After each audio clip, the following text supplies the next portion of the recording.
자녀를 주제로 계속해서 말씀을 전하고 있습니다. 한번 따라하겠습니다. 생존을 위해서가 아니라 사명을 위해서. 오늘 본문은 사도 바울이 이제 로마에 잡혀가고 있는 그러한 배경을 나타내고 있습니다. 사도 바울이 이 로마로 가는 그 과정 가운데 여러분들이 잘 아는 그러한 말씀이죠. 유라굴로라고 하는 광풍을 만납니다. 배는 통제할 수가 없어서 막 바람에 밀려 그대로 쫓겨나가고 배에 탔던 많은 사람들이 모든 짐을 바다에 버리고 기구까지 버리며 참 죽을 위험에 노출되는, 오늘 성경은 무엇이라고 표현하냐면 별도 달도 해도 보이지 아니하고 그냥 어둠 속에서, 칠흑 같은 어둠 속에서 이 바다에 유랑되어지는 그러한 일들을 나타냅니다. 거기에 이제 스르디스가 뭐냐면 모래톱인데요. 이 동네의 모래톱, 이 모래톱이라는 건 이 배 사람들이 굉장히 무서워하는 겁니다. 이 배가 모래톱에 부딪히면 옛날 배 같은 경우는 그냥 많이 파손돼 버려요.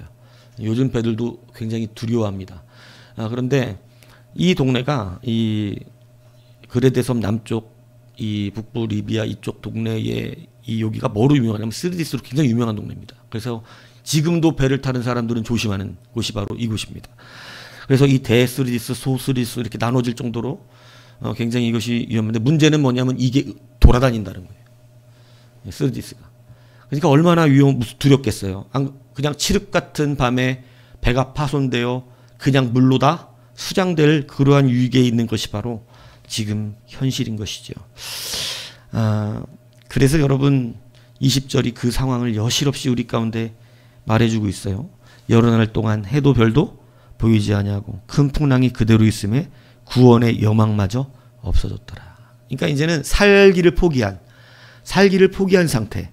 그래서 이제 그러한 구원의 여망이 사라지는 거. 여러분 이거 정말 자기 절망하고 이제 포기하는 거거든요.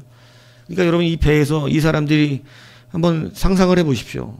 여러분 캄캄이 칠흑 같은 어둠의 밤에 풍랑은 몰아치고 배는 이리저리 흔들리고, 저는 배를 잘 못하거든요. 저는 배를 좀만 타면 막 굉장히 멀미를 심하게 합니다. 비행기 멀미는 안 하는데 배 멀미는 해요. 그래서 저는 비행기 태워주세요. 배 태워주지 말고. 여하튼 그런 가운데 여러분 뭐 보이는 게 있어야죠. 깜깜한 저도 배 타고 밤에 한번 지나간 적인데 세상이 온통 깜깜합니다. 근데 여러분 거기에 배는 흔들리지, 이제는 구원의 여망이 사라져 있는 그러한 상태인 것이죠. 뭐 먹을 여러 날 먹지도 못했습니다. 이러한 고통 가운데 사도 바울이 이렇게 말합니다.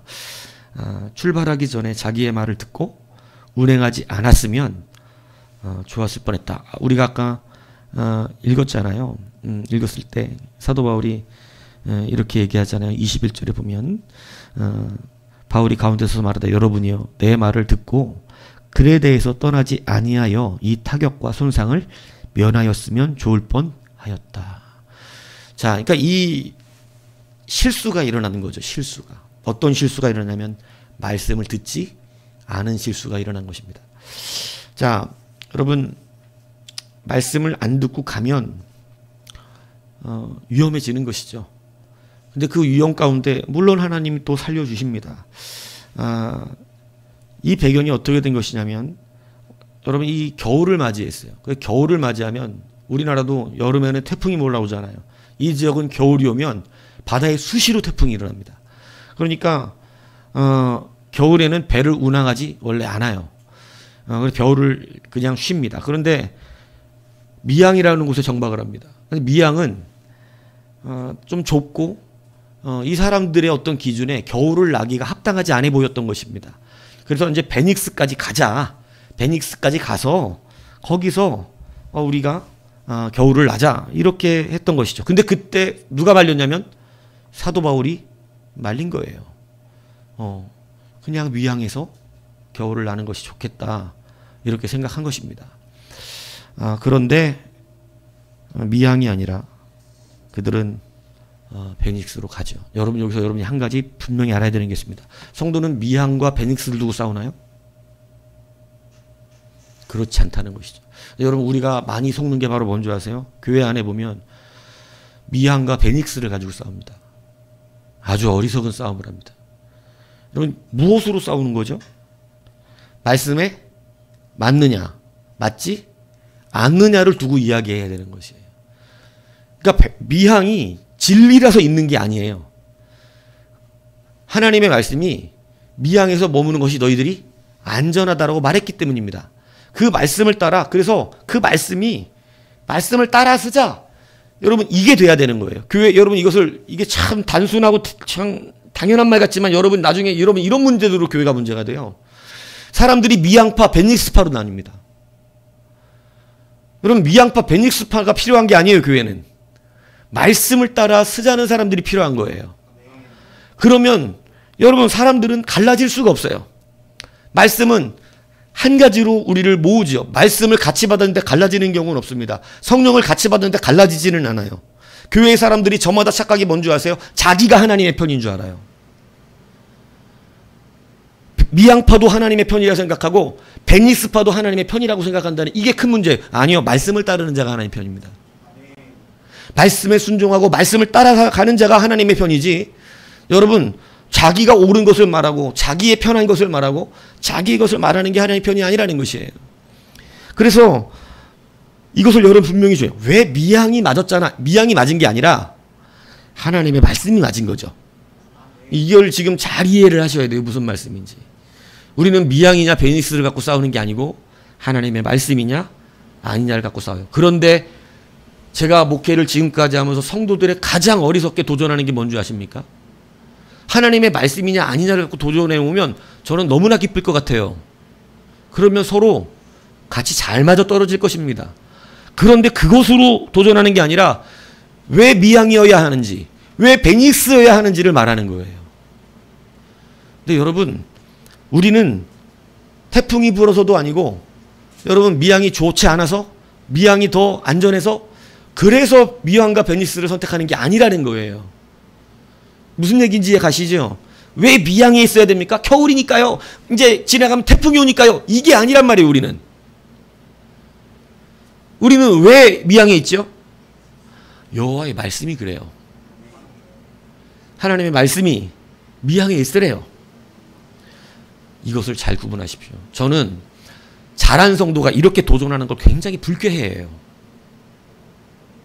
신앙생활의 연수가 자랐는데 어린 성도들이 이렇게 도전하는 건 당연합니다. 아직 뭘 몰라요. 그래서 미항을 주장하기도 하고 베니스를 주장합니다. 친절하게 가르쳐 드립니다. 그렇게 보는 게 아니고 하나님의 말씀을 봐야 됩니다. 근데 여러분 잘한 성도들이 교만해졌기 때문에 어떻게 따지는 거냐면 말씀에 순종을 하는 것이 아니라 자기의 나름대로 미항에 있어야 될 이유를 고집합니다. 그게 가끔은 하나님의 말씀과 떨어져요. 여러분 이걸 잘 알아들으셔야 된다고. 미항에 있어야 된다고요. 그런데 그게 어쩌다가 보면 하나님의 말씀과 어때? 일치를 한다고. 어쩌다가 보면 일치를 해요. 내가 주장하는 것과 하나님의 뜻이 어쩌다 보면 일치를 한다고요. 근데 그것은 하나님의 뜻을 따라서 그 사람이 거기에 있는 게 아니에요. 자기의 뜻과 자기의 생각과 자기의 옳음 때문에 있는 거예요. 이것은 신앙이 아닙니다. 믿음은 다시 한번 점검되셔야 돼요. 그래서 여러분 우리가 미항에 남아 있어야 되는 것, 사도 바울이 이야기하는 것은 안전과 모든 것들이 다 맞는 말이지만 가장 중요한 건 그것을 누가 말씀해 주셨기 때문입니까? 하나님이에요. 믿습니까? 예. 여러분 불어오지 않을 유라굴로도 불어오게 된 겁니다. 제가 이 유라굴로가 불어오게 된 이유를 원래 겨울에 많은 태풍이 부는 데지만 여러분 보세요. 사도 바울은 이곳에 남아있자 그랬잖아요. 하나님의 말씀이 남으라 그랬습니다. 이렇게 말했잖아요. 근데 이 사람들 떠나갔단 말이에요. 그런데 안전해요? 그러면 하나님 말씀이 맞은 게 됩니까? 틀린 게 됩니까? 사람들이 하나님 말씀 뭐 별거 없네 안 맞네 이렇게 여깁니다. 여러분 이게 하나님 말씀이 맞기 위해서라도 뭐가 와야 되는 줄 아세요? 여러분 하나님이 그래서 무섭다는 걸 말씀을 드리는 거예요. 하나님의 말씀을 맞게 하시기 위해서 하나님은 태풍도 움직이시는 분이잖아요. 그래서 유라굴로가 오는 거예요. 그러니까 안 받아도 되는 고통을 어리석게 받는 인생들이 너무나 많다는 것이죠. 여러분, 성도는요, 하나님의 말씀으로 움직이는 것입니다. 아, 미양이 맞았잖아가 아니란 얘기예요. 하나님의 말씀이 맞았던 것입니다. 그래서 나중에 여러분, 미양이냐 베닉스냐 이걸 갖고 서로 싸우는 사람들이 되어서는 안 되는 것이에요. 미양파 베닉스파가 나눠지면 안 돼요. 우리는 오직 말씀파입니다. 그래서 우리는 무슨 이 편에서 어디에 남고 이런 게 아니라는 것이죠. 그래서 여러분, 우리는 말씀의 자리에 서는 자들이 되어야 해요. 여러분, 우리가 생존이 아니라 사명을 위해 사는 자들이 되는데, 생존이 아니라 사명을 위해 사는 자들이 되기 위해서 첫 번째 여러분들이 어디에 서야 되냐면 말씀의 자리에 위치해야 한다는 것입니다. 믿습니까? 여러분, 하나님은 그런 사람을 통해 일하시는 거예요. 말씀의 자리에 위치하십시오. 말씀의 자리에. 말씀의 자리에 위치하기 위해서 여러분, 우리가 이제 몇 가지를 주의해야 될 것을 여러분에게 나누기를 원합니다. 첫 번째가 뭐냐면 자기 전문성과 증명에 속지 말라는 것입니다. 오늘 어리석은 말씀으로 대적하는 자들의 문제가, 이 어리석은 사람들이 자기의 말을 맞는 것을 증명해내고 싶어요. 이 겸손한 신앙이 되면 내가 맞는 걸 증명하고 싶은 게 아니라 하나님의 말씀이 맞는 걸 보고 싶어 합니다. 여러분, 이 말 잘 들으세요. 겸손한 신앙으로 자라면 나를 증명하려고 하는 게 아니라 하나님의 말씀이 맞는 걸 증명해내고 싶어 해요. 그런데 교만한 신앙으로 자라면 자기가 믿음 좋은 것을 드러내기를 원하고, 내가 믿음이 좋아서 하나님이 나를 얼마나 사랑하는지를 증명하고 싶고, 내가 믿음이 좋아서 내 말대로 된다는 것을 보여주고 싶고, 그래서 여러분 어떻게 되냐면 결국은 자기 증명 속에 빠져버려요. 믿음이 자기 증명의 모습으로 빠져요. 여러분, 이거 굉장히 두려워하고 무서워해야 될 일입니다. 우리는 내가 틀려도 누가 맞는 것을 기뻐해야 될까요? 하나님이 맞으심을 기뻐해야 합니다. 하나님의 말씀이 맞아지는 걸 감사하고 기뻐해야 돼요. 그런데 우리는 하나님의 말씀이 틀려도 내가 맞는 걸 기뻐할 정도예요. 그래서 여러분, 겸손히 자라는 자와 교만하게 자라는 자가 달라요. 겸손히 자라는 자는 늘 하나님의 말씀이 맞아지기를 기뻐합니다. 근데 교만하게 자라는 사람은 자기 말이 맞기를 원해요. 그것을 신앙으로 포장하는 것뿐이에요. 그래서 여러분, 우리는 자기 증명에 속지 말아야 되는데, 오늘 분명히 사도 바울이 27장 10절에 보면 이번 항해가 화물과 배만 아니라 우리 생명에 많은 손해가 끼칠 것이라고 이미 이야기했거든요.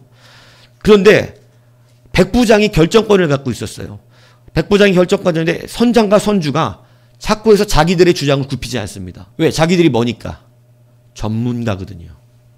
우리가 뱃사람이에요. 저 사도 바울이라는 사람은 천막 만드는 사람이잖아요. 근데 무슨 뱃사람이 이야기하는 게 옳죠. 아니, 사도 바울은 지금 천막을 만들고 배를 만들고 이 문제를 갖고 얘기하는 게 아니라 하나님의 말씀을 갖고 얘기하는 거예요. 목사님이 그런 거 잘 모르시잖아요. 예, 전 잘 모르죠. 근데 저는 하나님의 말씀을 갖고 얘기하는 거예요. 이 무슨 말씀인지 가십니까? 여러분, 사도 바울은 하나님의 말씀을 갖고 얘기하는데 이 사람들은 자기들의 전문성을 갖고 이야기합니다. 여러분, 이 사람들의 전문성이 하나님의 뜻을 이길 수 있어요? 그럴 수 없습니다. 여러분, 신앙이 아름답게 겸손하게 자라야 되는 이유가 무엇이냐면, 여러분, 신앙이 교만하게 자라기 시작하면 교회에서 자꾸 자기 증명하고 싶어 합니다. 내 위치를 말씀이 원하는 위치로 가려고 하는 것이 아니라 자기 위치의 말씀을 끌어와요. 그래서 겉으로 볼 때는 되게 신앙이 좋아 보입니다. 왜? 허구한 날 말씀을 얘기하거든요. 그런데 문제는 뭐냐면 말씀을 끌어온다는 거예요. 누구를 증명하려고? 내가 말씀에 증명이 되려고 내가 그 앞에 순종되는 삶을 사는 게 아니고, 내가 말씀에 순종해야 말씀이 증명되죠. 그런데 내가 한 말이 옳아야 되니까 이런 말 저런 말을 다 끌고 와서 그 말씀을 내 증명으로 사용한단 말이에요. 말씀은 그렇게 쓰면 큰일 나는 것입니다. 말씀은 그런 도구가 아니거든요. 그런데 말씀을 나를 변명하는 도구로, 말씀을 내가 하고 있는 행위를 옳다라고 말하는 것으로 이렇게 써먹는 사람들이 너무나 많다는 거죠. 그런데 말씀은 그렇게 끌어오는 것이 아니에요. 말씀은 내 삶 속에서 주신 말씀을 순종하여 가는 것이 말씀이에요. 그런데 말씀을 끌어와 내게로 맞추면서 나를 증명하려고 할 때 어떤 일이 벌어지냐면 우리는 자기 증명에 속기 시작합니다. 내가 전문가라고, 내가 많이 알고 있다고, 내가 예수를 오래 믿었다고, 교회의 일은 내가 많이 알고 있다고 이렇게 되어지는 것이죠. 여러분, 그래서 하나님은 오히려 우리의 전문성을 무너뜨리시기도 하시는 거예요. 그래서 여러분, 우리가 전쟁에 승리하려면 당연히 칼과 병거가 뛰어나야 된다고 모든 사람들이, 그죠? 국방력이 뛰어나야 되잖아요. 그런데 여러분, 성경은 이 국방력으로 결탄코 승리할 수 없음을 하나님 말씀하고 계시잖아요. 이것을 우리 가운데 늘 이스라엘에게 계속해서 말씀했던 게 뭐예요?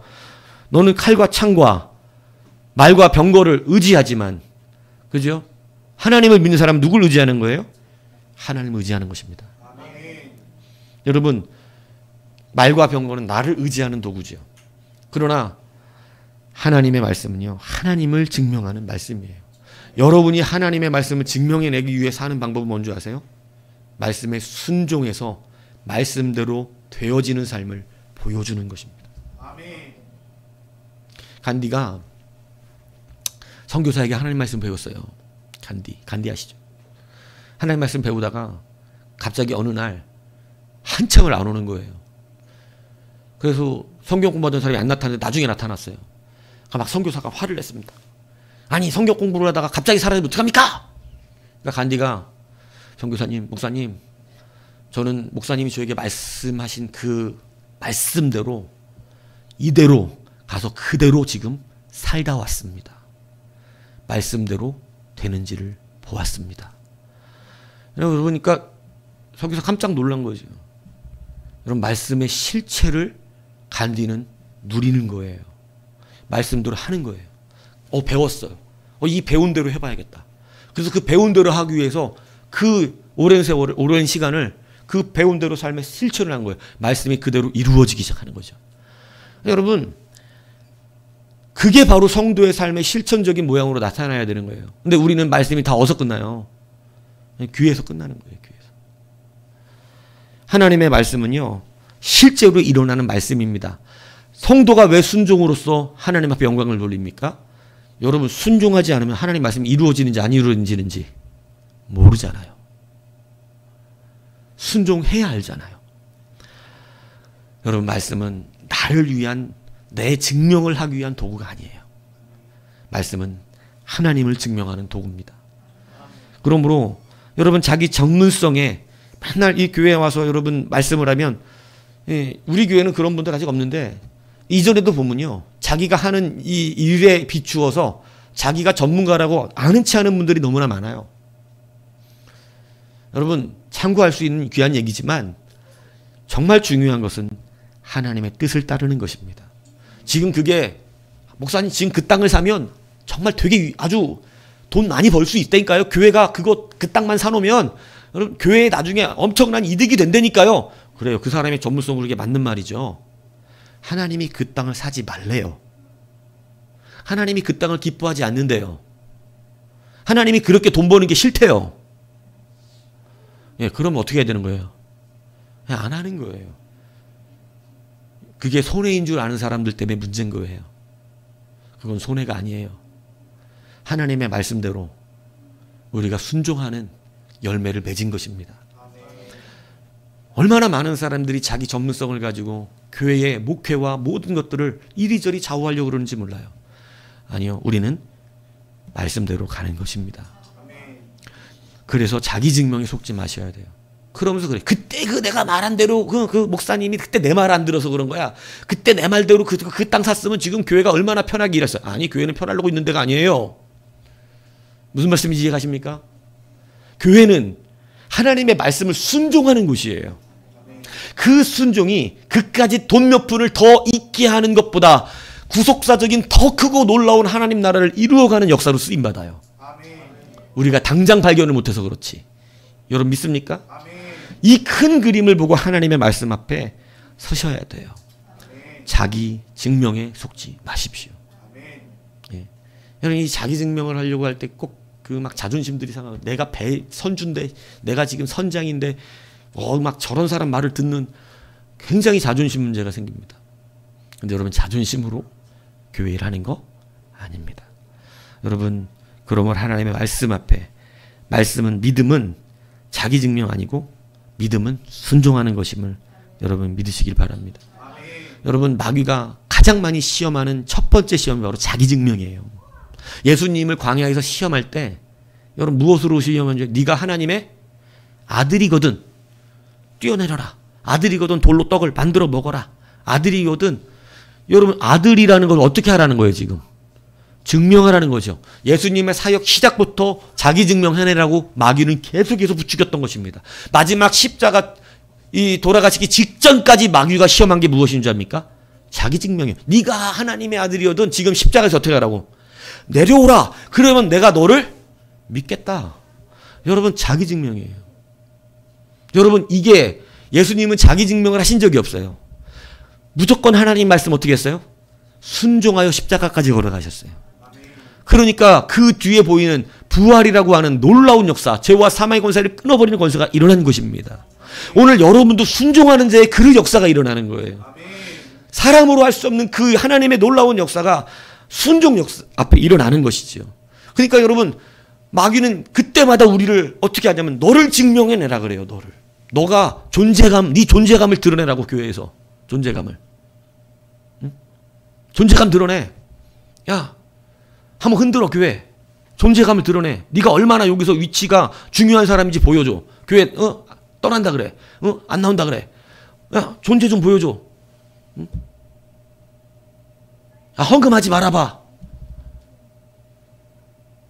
자기 증명이에요. 자기 증명. 주님은 마귀에게 이렇게 말씀하십니다. 주 너의 하나님을 시험하지 말라. 여러분, 하나님을 시험하지 마십시오. 우리는 자기를 증명하는 믿음이 아니라 순종하는 믿음을 가지셔야 됩니다. 그래서 교회 안에서요, 정직하게 잘 자라가시는 것이 매우 중요한 거예요. 교회가 잘못 자라면요, 교회는 크고 멀쩡한데 그 안에요 분란이 너무나 많아요. 다 자기 증명 때문에 싸우는 거예요. 말씀을 증명하면 싸울 일이 없을 것 같거든요. 왜? 하나님의 말씀이 뭐 갈라집니까? 아니, 하나님 말씀이 일치합니다. 성령이 막 갈라져 있나요? 그렇지 않아요. 은사는 여러 가지라도 성령은 하나라 그러셨어요. 왜요? 은사끼리는 싸울 일이 없어요. 근데 이상해요. 은사끼리 싸워요. 그럼 한 성령이 아니란 뜻이에요. 한 성령은 그렇게 되지 않아요. 그러니까 우리가 누구인가는 어떻게 하고 있는 거예요? 마귀에게 속고 있는 거죠. 무슨 말씀인지 이해가시죠? 다 자기가 성령에 의해서 이야기한다고 그러지만 누군가는 마귀에게 속는 거예요. 성경도 보세요. 하나냐나. 여러분, 에레미야가 서로 하나님의 말씀을 증명하죠. 그런데 여러분, 에레미야는 누구의 말씀을 내기를 원하는 거고, 하나님의 말씀을 증명하기 원하는 거고, 하나냐는 뭐예요? 자기 말이에요. 그렇기 때문에 여러분, 첫 번째 우리가 말씀 앞에 서기 위해서, 말씀의 자리에 위치하기 위해서 우리는 자기 증명이 아니라 말씀 증명으로 살아야 한다는 것을 아셔야 됩니다. 말씀 증명으로 살기 위해선 순종하는 거예요. 아멘. 순종하지 않으면 말씀이 진짜인지 가짜인지 어떻게 하냐고요. 그죠? 두 번째는 뭐냐? 여러분, 불편함에 속지 않아야 한다는 거예요. 오늘 이 사람들이 미양을 떠나는 이유가 왜 그러냐면, 미양은 겨울을 지내기 어떻다고 돼 있어요? 불편하다고 돼 있어요. 불편하다고. 여러분, 이 시대가 불편함을 정말 참지 못하는 시대가 되었어요. 그래서 세상이 다 편리해졌어요. 왜? 불편한 게 싫으니까 다 뭘로 만들어? 편리한 걸 만들어. 편리한 걸. 그죠? 예. 여러분, 원래 우리 한 손으로 끼는 라이터는 두 손 가진 사람을 위한 게 아니에요. 한 손 사람 가지는 걸 위한 거예요. 원래 불은 옛날에 어떻게 켰어요? 그죠? 옛날 팔각 모양 성냥 아세요? 예. 그래가지고 칙 하고, 그죠? 연인들끼리 다방 가서 거기다 불 붙여놓고, 예? 그거 다 빼가지고 탑 쌓고. 알죠? 팔각. 예. 우리 자녀들은 모르겠지. 옛날에는 칙! 두 손으로 하는 게 불을 켜는 거야. 두 손으로. 박수도 두 손이 있어야 켜지는 거죠. 여러분, 한 손으로 하는 것은 한 손밖에 없는 분을 위한 거예요. 옛날에 군인들. 그 사람들 위해서 개발한 겁니다. 팔이 잘려져서 두 손으로 담배를 피우고 싶은데 못 키니까 한 손으로 키는 라이터를 개발해 줬어요. 그런데 여러분, 교회가 점점 한 손은 놓고 한 손으로 일하려고 그래요. 왜? 너무 편리하기를 원하는 거예요. 이 시대처럼 불편함을 참지 못하는 시대가 없어요. 여러분, 교회를 지금 선정하는 기준이 어떻게 됐는 줄 아세요? 예전에는 말씀과 사명을 따라 교회를 선정했어요. 그래서 예전에 개척교회들도 금방금방 잘 부흥을 했던 이유가 뭔지 아세요? 큰 교회 다니시던 분들도 하나님께 기도하다가 개척교회가 동네 하나 쓰면 막 기도하다가 자기 마음에 부담을 가져요. 하나님의 교회를 또 세우는 일에 내가 헌신돼야 되지 않을까. 그래서 부담 때문에 큰 교회를 다니다가도 개척교회에 가서 목사님하고 상담하고 제가 이렇게 개척교회 좀 가서 선교해야 될 것 같은 마음이 듭니다. 그럼 그때 당시 목사님들은 흔쾌했어요. 또 그런 것도. 예, 가셔서 힘든 길 선택하셔서 참 고생 많겠습니다. 가서 섬기시죠. 이렇게 됐다고. 근데 여러분, 이 시대가 교회를 지금 결정하는 것은 말씀과 사명이 아니에요. 뭔지 아세요? 1번. 이 통계가 나왔어요. 1번. 주차장입니다. 교회 주차장이 잘 돼 있는 교회를 간다가 1번이에요. 지금 성도들이 교회에 선정하는 기준 1번 주차장. 어느 교회 갑니까? 말씀 좋은 교회. 말도 안 되는 말씀 좋은 교회 필요 없어요. 지금요. 주차장이 좋은 교회예요. 주차장이 좋은 교회. 예. 말씀 등수가 저 밑이에요. 주차장이 편해야 돼요. 두 번 2등이 뭔지 아십니까? 애들을 잘 봐주는 교회입니다. 애들을. 자녀들의 교육 시스템이 좋은 교회. 그래서 애들을 갖다 맡겨놓으면 교회에서 알아서 그냥 하루 종일 놀고 그냥 교회 가서 뭐 할 수 있게끔 되어져 있는 교회. 여기에 말씀과 사명이 들어가야 안 들어가요? 여기에서 말씀과 사명은 없어요. 1등, 2등이 그거예요. 세 번째가 뭔지 아세요? 간섭 안 하는 교회입니다. 자기 간섭 안 하는 교회. 그냥 왔다 갔다 해도 누구도 말 걸지 않는 교회. 아는 체 하는 것도 짜증나는 거예요. 옆에서 반갑습니다. 할렐루야 안녕하세요. 짜증나네. 왜 말 걸어. 막 짜증나게 불편하게. 여러분, 여기에 지금 말씀과 사명이 있어요? 예전에는 말씀이 좋은 교회, 사명을 받은 교회, 이랬어요. 지금 이런 거 없어요. 다 이상한 것이 교회 선정의 기준이 됐어요. 그리고 또 되게 재밌는 제목 있어요. 개척교회만 아니면 됨. 왜요? 개척교회 힘들거든. 예배도 힘들어. 왠지 아세요? 사람이 적으면, 여러분, 사람이 많아도 목사는 한 사람 한 사람이 다 보입니다. 여러분이 여기서 목사 역할을 안 해봐서 잘 모르겠죠. 몇백 명, 1000명이 앉아 있어도요, 한 사람 한 사람 다 간파돼요. 희한하게 그래요. 그리고 영적으로 감지가 다 되기 때문에 벌써 여러분, 이 작은 교회당 안에서도요, 찬양을 막 하잖아요. 이쪽에서 찬양이 올라오고 저쪽에 찬양이 안 올라오고 이거 다 감지합니다. 목소리로 아는 거 아니에요. 찬양해야지. 너는 알 거야 지금 내가 뭔 얘기하는지. 여러분, 찬양해야죠. 그런데 여러분, 지금은 이런 작은 교회는 불편해요. 왠지 아세요? 여러분, 목사가 여러분들께 말할 기회가 되게 많아요.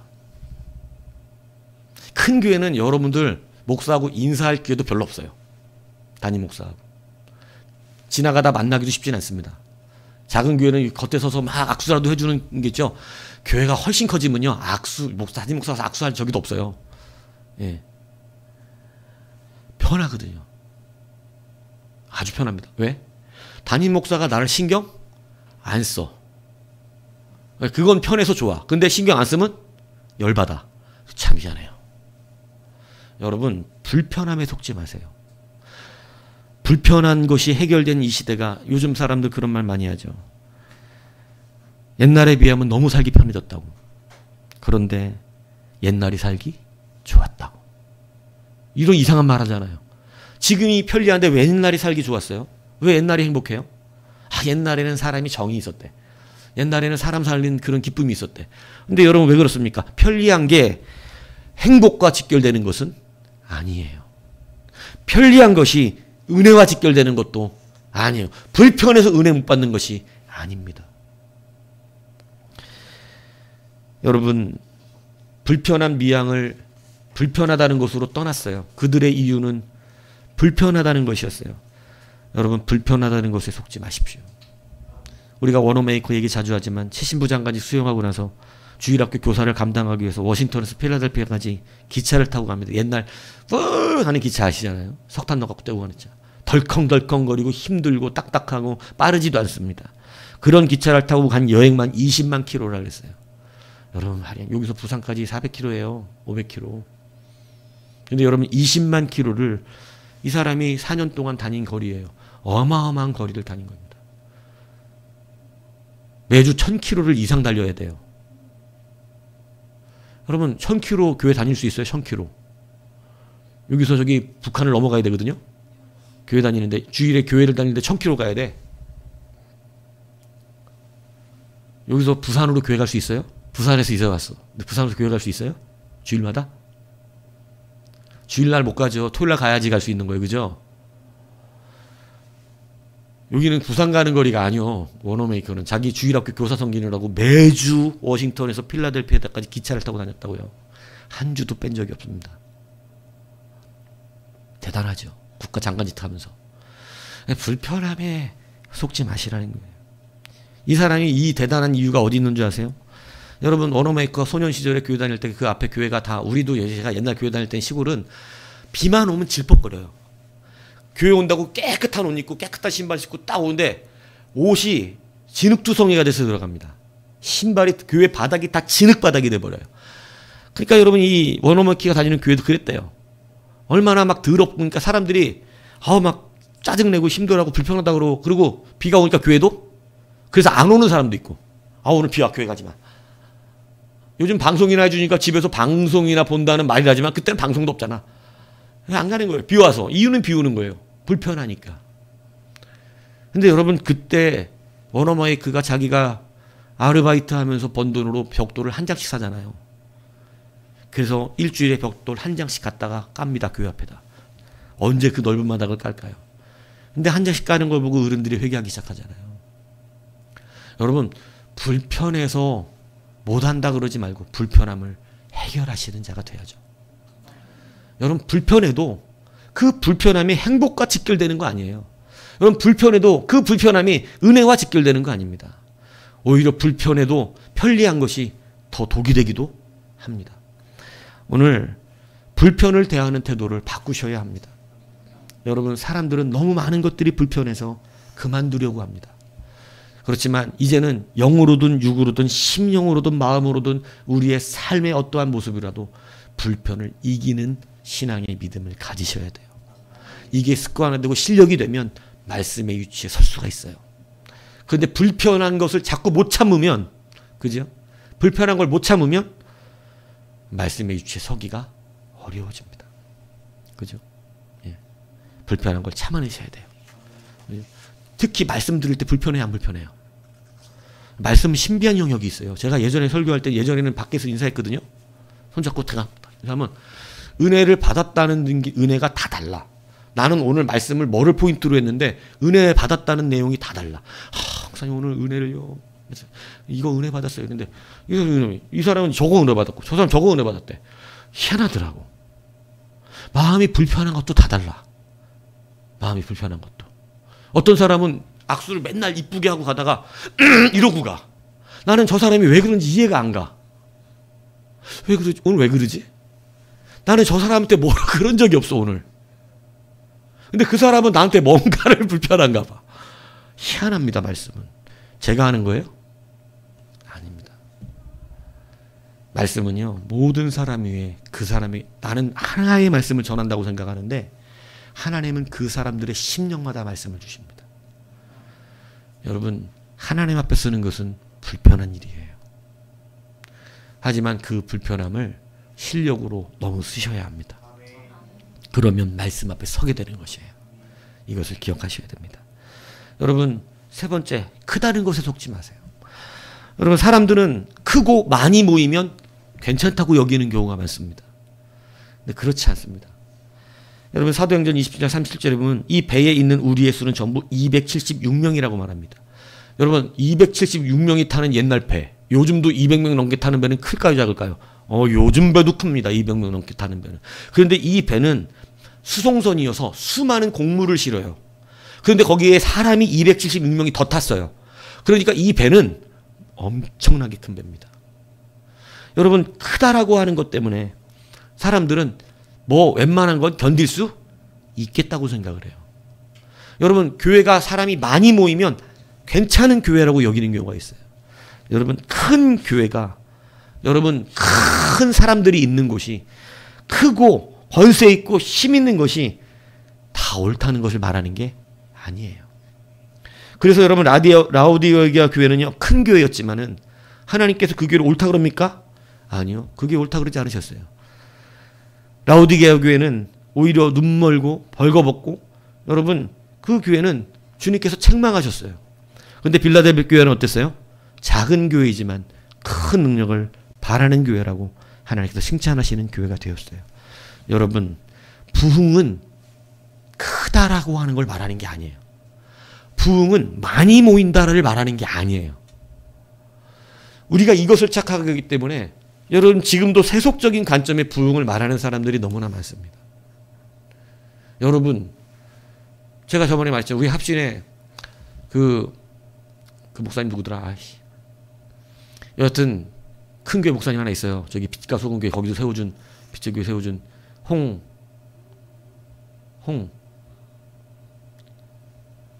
유명한 목사님이잖아요. 여하튼 그 목사님이 나이아가라 폭포 배 타고 구경 갔대요. 휴가 때. 근데 한번 여자분이 오시더니 목사님 안녕하세요. 저 목사님하고 막 반갑다고 인사하고 너무 존경한다고 평상시 막 이러더래. 그래서 감사하다고 막 악수하고 이름 물어보고 막 그러니 뭐 어느 교회 다니세요? 이러니 이 여자 집사님 깜짝 놀랐대요. 저 목사님 교회 다니시대요. 교회가 큰 뭐해. 자기네 교회 성도인지도 몰라. 자기네 교회 성도인지도. 그래갖고 그때 홍정길 목사님인가? 홍정길?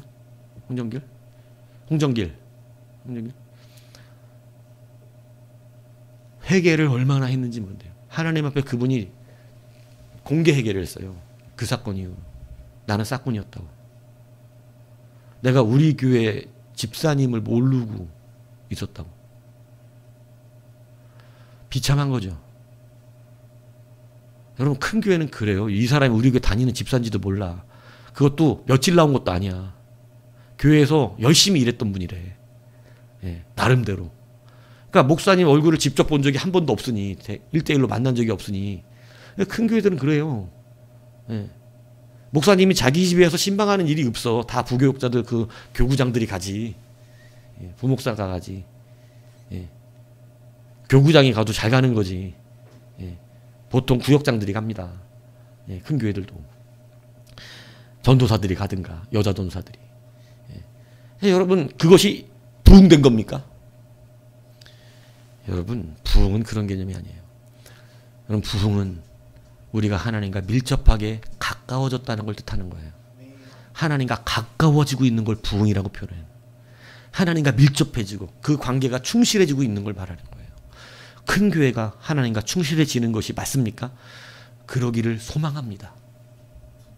그렇지만 여러분, 큰 교회가 무조건 그렇다는 이야기는 아니에요. 많이 모이면 은혜가 충만하다는 이야기가 아니란 말이에요. 말했잖아요. 뭐가 잘 돼 있어? 주차장이 잘 돼 있나 봐. 주차장이. 애들 잘 맡아주나 봐. 아주 초등학교 때부터 애들 교육이, 교회에서 요즘 여러분 말씀 가르치는 것보다 더 중요하게 여기는 게 뭐예요? 영어 가르치는 거예요. 그러니까 여러분, 그런데 잘 돼 있고, 그죠? 그런 걸 좋아한단 말입니다. 예배 시간에 아침 애들 어린 예배 드릴 때 잠깐 맡겨놓으면 말씀 잘 배우고 와야 되는데, 그게 아니라 프로그램에 의해서 뭔가를 잘 공부하고 오기를 바라는 게 너무나 많아요. 지금 이 시대가요. 그게 부흥한 겁니까? 그렇지 않다는 거죠. 크다는 거에 속으면 안 돼요. 배가 크다는 것 때문에 이 사람들은 자신감을 가졌어요. 그리고 떠난 겁니다. 여러분, 그것이 아닙니다. 여러분, 네 번째 뭐냐? 다수결에 속지 마십시오. 여러분, 교회가 많은 사람들이 말한다 그래서 그게 무조건 옳은 게 아니에요. 성경은 아이러니하지만 많은 사람들이 말했다면 성경은 다 망하는 길이었을 것입니다. 애굽으로 돌아가자. 다수결이 돌아가자 그랬죠. 12명의 정탐꾼 중에 10명이 무려 못 들어간다고 말합니다. 다수결로 따지면 여러분, 성경은 이루어지지 않습니다. 수많은 사람들이 여러분 성경적으로 움직이는 게 아니에요. 오히려 교회는요, 많은 사람들이 있는 쪽이 더 위험한 쪽이에요. 왜? 자기의 정욕과 욕심을 따라 주장하는 사람들이 더 많아요. 오히려 적게 모인 데가 하나님의 뜻을 붙드는 경우가 많습니다. 여러분, 성경 안에 보면 에레미야가 말할 때 에레미야를 따르는 사람이 많나요? 하나님을 따르는 사람이 많나요? 하나님을 따르는 사람이 많습니다. 왜? 에레미야는 70년 포로 생활해야 된다고 그러고 하나님은 몇 년? 2년 만에 돌아오리라. 여러분, 어느 목사 뒤에 설 거예요? 가서 70년 포로 생활하세요. 2년만 하고 돌아올 겁니다. 어느 목사 편에 서겠습니까? 여러분은. 하나냐 목사예요? 에레미야 목사예요? 2년 만에 다녀오는 게 은혜지요. 아멘이 어디서 나오겠어요? 70년 만에 아멘이 나오겠어요? 여러분은 포로 생활 70년 고생하셔야 돼요. 이거에 아멘 나오겠냐고요? 아주 저주를 해라, 저주를. 이렇게 나오겠죠. 2년 만에 하나님께서 그들의 뿔을 꺾으시고 우리를 이 땅으로 다시 회복시킨다고 하십니다. 할렐루야 아멘이지. 할렐루야 아멘. 다수결은 무서워요. 여러분, 말씀 자리에 쓰려면 다수결의 의견을 따르는 것이 아니라 하나님의 말씀을 따르십시오. 제가 아주 황당한 사람 얘기 들었다고 그랬잖아요. 많은 사람들이 천국 가면 많은 사람들이 지옥에 가면 갈만하지 않을까요? 되게 재밌는 분을 봤어요. 예전에 전도하다가 천국과 지옥 분명히 있습니까? 있다 그랬더니 그럼 많은 사람들이 지옥 가네요. 예수 안 믿는 사람은 지옥 간다 그랬더니 그럼 많겠네요. 그래서 안 믿는 사람 많으니까 뭐 그렇겠죠 그랬더니 많은 사람이 가는데 많은 사람 중에 나 하나면 그래도 좀 덜 외롭고 좀 괜찮지 않을까요? 가봐. 그런가. 가봐. 많은 사람이 불에 들어가서 태워 죽으면 괜찮을 것 같아요? 여러분, 다수결에 속지 마십시오. 여러분, 다수결에 속는 자들이 되시면 안 돼요. 많은 사람들이 손드는 것이 아니라 하나님의 말씀이 쓰셔야 돼요. 여러분, 순간의 형통에 속지 마십시오. 다섯 번째 순간의 형통에. 여러분 13절에 보면 이 사람들이 가게 된 또 하나의 이유가 나와요. 무엇이 순하게 불어요? 남풍이 순하게 불매. 그러니까 여러분, 이것이 응답된 줄 아는 거예요. 아, 드디어 남풍이 순하게 부니까, 그죠? 우리가 가려고 하는 베니스가 남쪽에 있으니까 남풍이 불어주니까 어때요? 여러분, 그쪽으로 갈 수 있는 거죠? 그러니까 와, 이제 뭐를 얻은 거예요? 기회를 얻은 거죠. 기회를. 그런데 여러분, 하나님 앞에서 우리는 이 순간적인 형통을 조심해야 됩니다. 순간적인 형통. 이게 기회를 얻은 것 같은 그것을 조심해야 돼요. 제가 요즘 다윗 이야기 자주 했잖아요. 다윗이 여러분 사울왕을 죽일 수 있는 기회가 2번이나 있었죠. 사울왕을 죽일 수 있는 기회가 2번이나 있었을 때 여러분, 이것이 순간적인 형통이라고요. 순간적으로 자기의 어려움을 어떻게 할 수 있는, 모면할 수 있는 그 기회가 온 것이죠.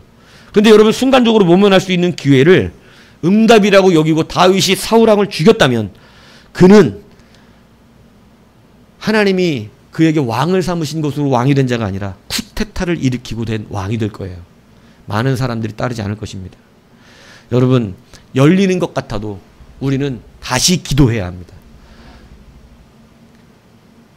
갑자기 그런 은혜가 온다고 해도 우리는 다시 하나님께 물어봐야 합니다.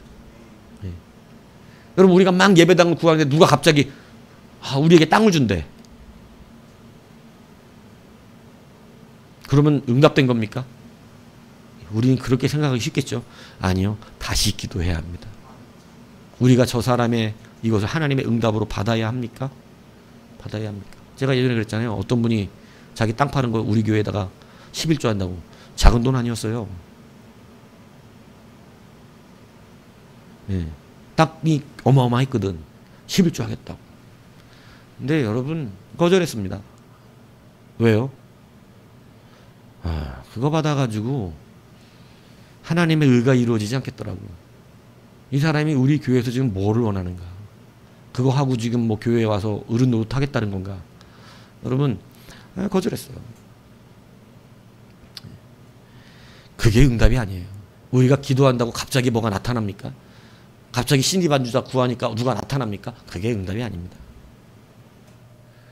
그가 예배를 사랑하는 자인지도 봐야 되고 하나님이 기뻐하시는 자인지도 봐야 합니다. 여러분, 우리는 순간의 형통에 속는 것이 아니에요. 내가 막 기도했더니 갑자기 뭐가 열렸어. 오, 하나님 열어주셨구나. 아니요, 여러분 그러지 마십시오. 다시 기도하십시오. 예, 모르겠으면 물어보십시오.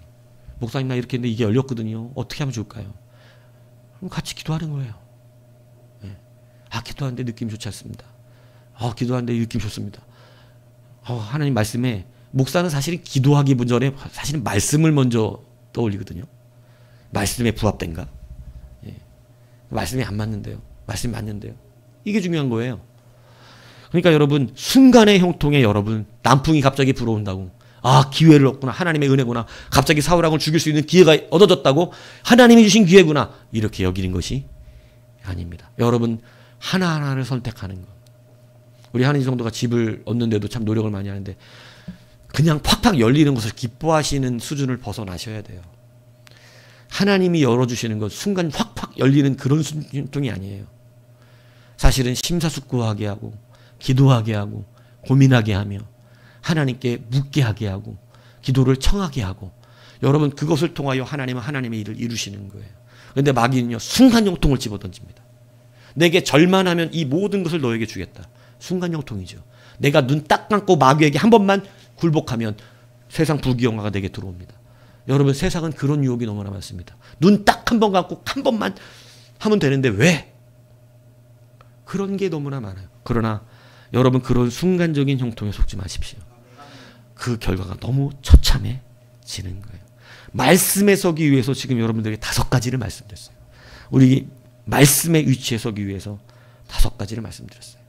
예, 그것은 지금 제가 여러분들에게 말씀드린 구역장들을 위해서 다시 한번 말씀드리는 거예요. 예, 생존을 위해서가 아니라 사명을 위해서 살기 위해서 첫 번째, 하나님의 말씀의 자리에 서야 된다는 거예요. 성도는, 자녀는 말씀의 자리에 위치해야 한다는 거예요. 말씀의 자리에 위치하기 위하여 5가지를 말씀을 드렸어요. 5가지를 조심해야 한다고. 두 번째, 어떻게 해야 되느냐? 사명자의 자리에 서야 한다는 거예요. 1에 5가지가 있었고 2A가 시작되는 거예요.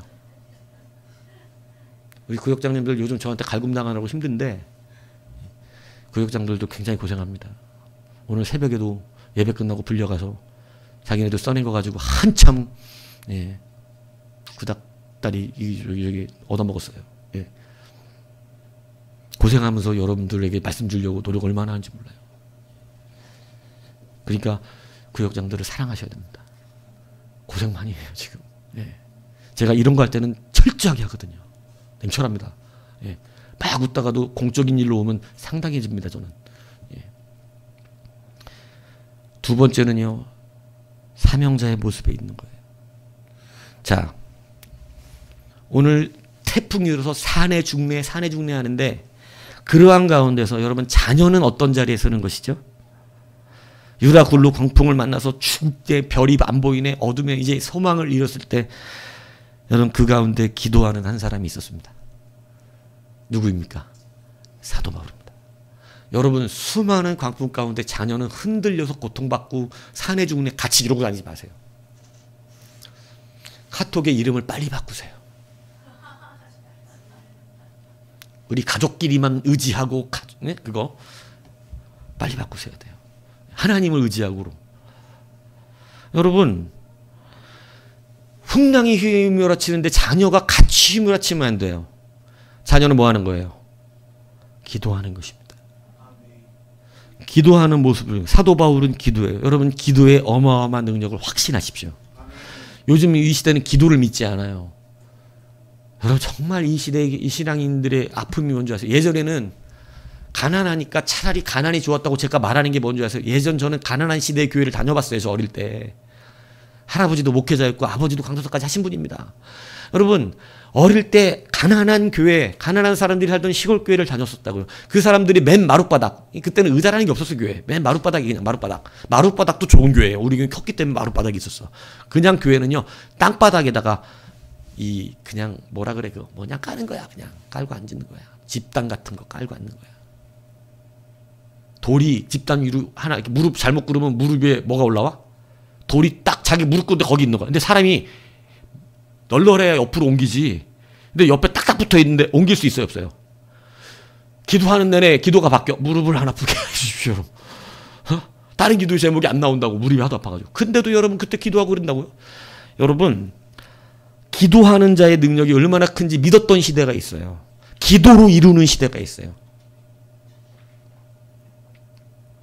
제가 섬겼던 이전교회 산임 목사님이 그 어머님이 믿음의 사람인데 감리교 저기 권사님이셨는데 큰아들이 농약을 먹고 자살을 시도했습니다. 병원에서도 그때 당시 어떻게 할 수 있는 그런 일이 아니었어요.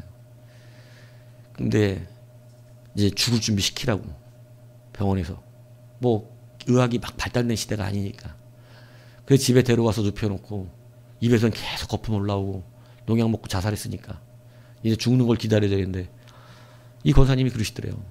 내 아들은 안 죽는다고. 그리고 그 앞에 앉아서 계속 기도를 하시더래요. 몇 날 며칠 기도하는데 막 살아계신 아버지 하나님 이 아들을 살려주시옵고 이런 기도가 아니래. 뭐 이렇게 해야 막 미샤운 이래야 우리는 뭐 능력이 나갈 것 같잖아. 근데 이 권사님 기도를 이렇게 하대. 아버지 우리 아들 죽으면 안 됩니다. 살려주시고. 그러다가 존대. 밤에 졸리니까 기도하대. 존대. 그러다가 이렇게 깨갖고 아버지 우리 아들 죽으면 안 됩니다. 이 농약 마셨는데 이 아들 불쌍해요. 살려주시고 살려주시고. 그러다 또 존대. 옆에서 보면 저렇게 기도해갖고 살겠나 저거. 막 시신 붙들고 나사렛 예수야 이름으로 명하노니 이거 해야 될 거 아니야, 그죠? 오 주여 막 해야 될 것 같은데 막 난리를 쳐야 될 것 같은데 그냥 졸다가 기도하고 주여 살려주시오. 다들 저렇게 기도해 살겠나 싶을 정도로 기도를 하더래요. 저렇게 기도해 살겠나. 막 울면서 부르짖으면서 막 해야 할 것 같은데 아니요, 그렇게 해야 돼요. 기도의 능력은 그 큰 소리에 있는 게 아니에요. 하나님 앞에 그렇게 기도했는데요, 여러분 드디어 일어납니다. 그리고 여러분 그분이 뭐 어디에서 뭐 한다고 내가 들었어요. 뭐 장로님 되셔가지고. 예. 여러분 얼마나 하나님이 놀라운 은혜예요. 여러분 기도는 굉장한 능력이 있어요. 여러분 이 유라굴로 광풍 앞에서 기도하십시오. 여러분 성도는 그 위기 가운데 기도하는 자로 서는 것이에요. 여러분 자 오늘 말씀의 가장 중요한 부분을 이제 말하려고 합니다. 그게 뭐냐? 오늘 이 사람들이 여러분 하나님께서 이 사도 바울에게 이렇게 말씀을 하고 있는데 그럼 뭐라고 그러셨어요? 뭐라 그래요? 자 24절에 보면 바울아 두려워하지 말라. 네가 가이사 앞에 서야 하겠고. 자 여러분 이게 정말 중요한 거예요. 지금 사도 바울은 어디 가고 있는 거예요? 로마에 잡혀가고 있는 중입니다. 로마에 잡혀가서 거기 가이사는 로마의 황제를 부르는 칭호거든요. 이 애굽의 황제는 뭐예요? 애굽의 황제는 바로라고 불러요. 바로가 이름이 아니에요. 예, 바로라고 부르고 여러분 로마의 황제는 가이사르라고 불러요. 가이사라고 성경은 써놓은 거예요. 가이사라고 부르는데 여러분 이 로마의 황제 앞에 서서 뭐를 하라는 거예요? 복음을 전해야 한다는 거예요. 그러니까 여러분 지금 그는 그것 때문에 거기로 잡혀가고 있는 중이었어요. 하나님의 뜻대로. 지금 이 사람이 유라굴로 공풍 때문에 죽을 일이 있을까요? 없을까요? 죽을 일이 없습니다. 여러분 왜 우리가 사명자의 위치에 있어야 하는지요? 사명자의 위치에 있는 것이 곧 생명이기 때문에 그래요. 우리가 예수를 믿고 살면서 많은 사람들이 이렇게 이야기합니다. 예수를 믿으세요 그러면 지금 내가 살기도 바빠서 믿지 못한다는 거예요. 지금 내가 살기 위해서 교회를 못 가요. 내가 지금 먹고 사는 것도 바빠서 교회를 못 갑니다라고 이야기하는 사람들이 많아요. 아니요. 살기 위해서 교회에 나와야 되는 거예요. 살기 위해서 사명자가 돼야 되는 거예요. 교회 일 좀 하시죠. 제가 지금 제 입에 풀칠도 못해서 교회 일을 할 시간과 여력이 안 됩니다. 이렇게 말합니다. 그렇지 않을걸요. 생명이 사역에 달려 있어요. 여러분 지금 기도하는 한 사람, 여러분 사명 가진 한 사람, 지금 애굽 바로 앞에 서서 가이사 앞에 서서 복음을 증거해야 되는 이 사도 바울 때문에 여러분 사도 바울은 죽으면 안 돼요. 오늘 여러분 정말 중요한 것은 뭐냐면 여러분이 사명자의 위치에 생존을 위해서가 아니라 하나님의 나라를 이루는 자로 살기 위해서 여러분은 사명자의 위치에 쓰셔야 돼요. 여러분 나이 먹어서 제가 할 수 있는 게 없어요. 아니 기도라도 사명을 붙드세요. 나는 우리 성도들을 위해서 날마다 기도하는 사명을 가져야겠다. 기도라도 가지세요. 여러분 사명을 붙드는 것이 왜 그러냐면 사명자는 죽지 않기 때문에 그래요. 사명 가진 사람은 그냥 죽을 수가 없어요. 수많은 사람들이 배에서 살겠다고 여러 가지 몸부림쳤어요. 여러분 그래서 사명을 가진 자와 생존을 하기 위해서 사는 자는 전혀 다른 인생을 살게 되는 거예요. 성도가 살면서 생존하기 위해서 살면요. 그는 목숨의 위험이 올 때 두려움을 느낍니다. 근데 성도가 사명을 위해서 살잖아요. 사명을 위해서 목숨도 버립니다. 무슨 차이가 난지 아세요? 사명을 위해서 자기의 목숨도 버릴 수가 있어요. 그런데 생존을 위해서 살기 위해서 살면 이게 살기가 어려워질 것 같으면 두려워져요. 돈이 없으면 살기 어렵잖아요. 어디가 아프면 살기 어렵잖아요. 사람들이 나를 외면하고 무시하면 살기 어렵잖아요. 예, 세상에서는 권세가 없으면 살기 어렵잖아요. 세상에서 인간관계 깨지면 살기 어렵잖아요. 그러니까 여러분 세상에서 살기 위해서 사는 사람들은 이런 게 깨지면 두려워하기 시작하는 거예요. 그런데 사명을 위해 살면요. 목숨도 버린다니까요. 그 사명을 위해서 내 목숨도 버립니다. 그러니까 죽는 게 두렵지 않아요. 사명으로 사는 자는 두려운 게 없어요. 그러니까 여러분 이 유라굴로 앞에서 하나님께서 가장 먼저 사도 바울에게 두려워하지 말라. 너는 사명이 있다 해요. 이러한 두 사람의 인생을 확연치 않아요. 교회 안에서도 그래요. 먹고 살기 위해서 사는 사람들은 여러 가지가 두렵습니다. 여러 가지를 할 수 없다 그럽니다. 여러 가지를 해내기가 힘듭니다. 그러나 사명으로 사는 자는요. 사명을 위해 살기 때문에 그 어떤 것도 해낼 수 있는 능력이 생겨나는 것이에요. 여러분 성도는 생존을 위해서 사는 것이 아니고 성도는 생존하려고 하는 그 몸부림 때문에 사는 것이 아니라 사명이 살게 하는 것입니다. 그게 성도가 여러분 사는 능력이에요. 그래서 오늘 여러분 다시 한번 이 말씀을 여러분들에게 증거하는 이유는요. 이제 우리가 다시 한번 이 시대에 여러분 무엇으로 사는지를 정확하게 분별해야 한다는 것이에요. 여러분 성도들이 세상과 교회에 딱 이 왔다 갔다 하는 인생을 살다 보니까 이게 굉장히 힘들거든요. 먹고 사는 문제가 너무 중요하죠. 예, 먹고 사는 문제가. 그런데 여러분 생존을 위해서 먹고 살지 마십시오. 제가 예전에 얘기했잖아요. 사자의 하루. 사자 어떻게 살아요? 아침에 일어나. 뭐 하러 가? 배가 고프거든요. 먹을 거 먹으러 찾으러 다녀. 예? 잡아 먹어. 배불러. 뭐해? 자요. 예. 그러다가 장성한 사자가 됐어요. 뭘 만나? 예, 짝 만나. 예, 뭐 해요? 짝 만나서. 예, 새끼 낳아요.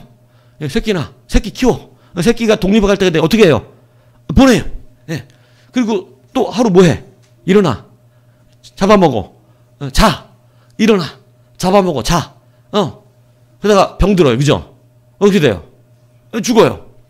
사자도 그렇게 살죠. 동물도 그렇게 삽니다. 성도가 일어나. 뭐 하러 가? 돈 벌러 가. 예. 그리고 집에 저녁에 들어와. 뭐해? 자. 일어나. 뭐해? 돈 벌러 가. 그러다가 짝을 만났어. 뭐해? 결혼. 뭐해? 그 다음에 왜? 애 낳아. 애 길러. 그죠? 애가 커. 그래서 어떻게 됐어? 다 시장가 갔어. 예. 그리고 또 일하러 가. 그죠?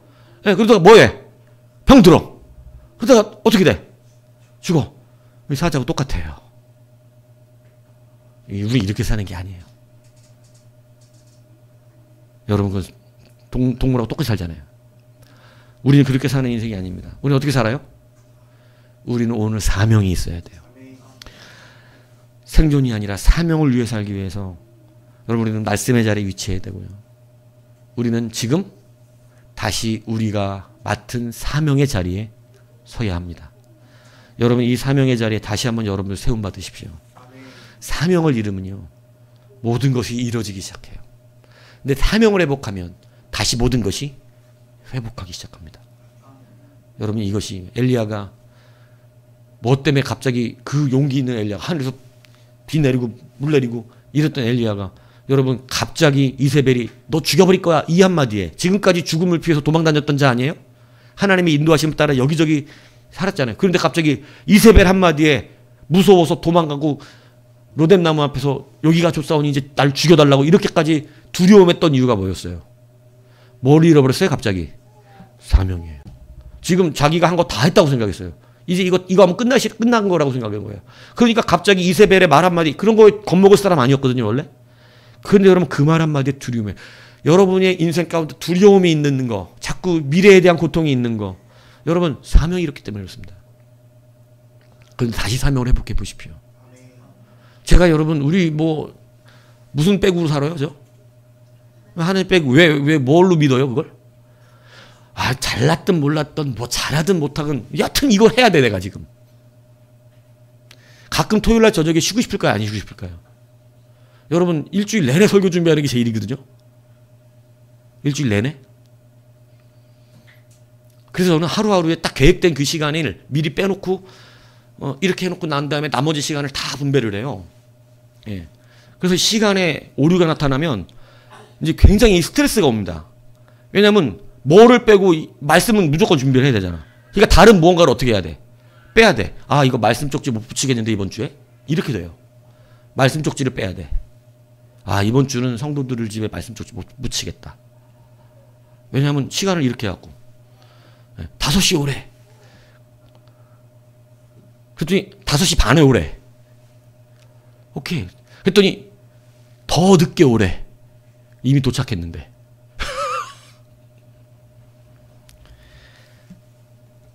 내가 오늘 학교 가는 바람에 말씀 쪽지 못 붙였기 때문에 나 말씀 쪽지 붙이는 일을 해야 되거든. 응?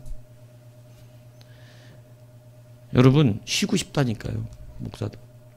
근데 여러분 그 하나하나 가운데 기쁨을 누리는 게 뭔지 아세요?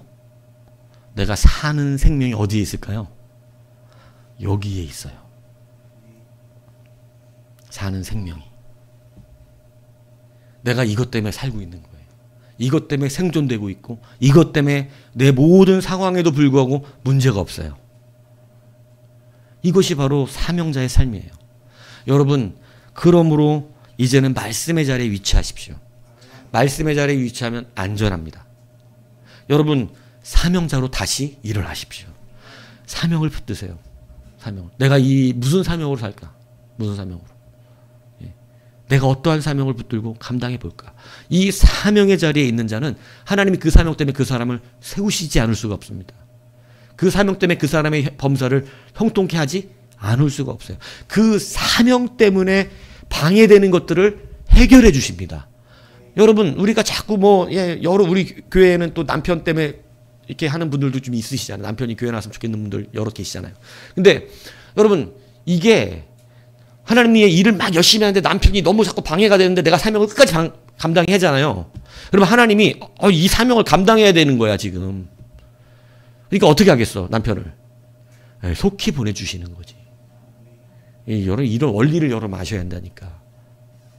사명을 붙들어야 생명이 생긴다니까.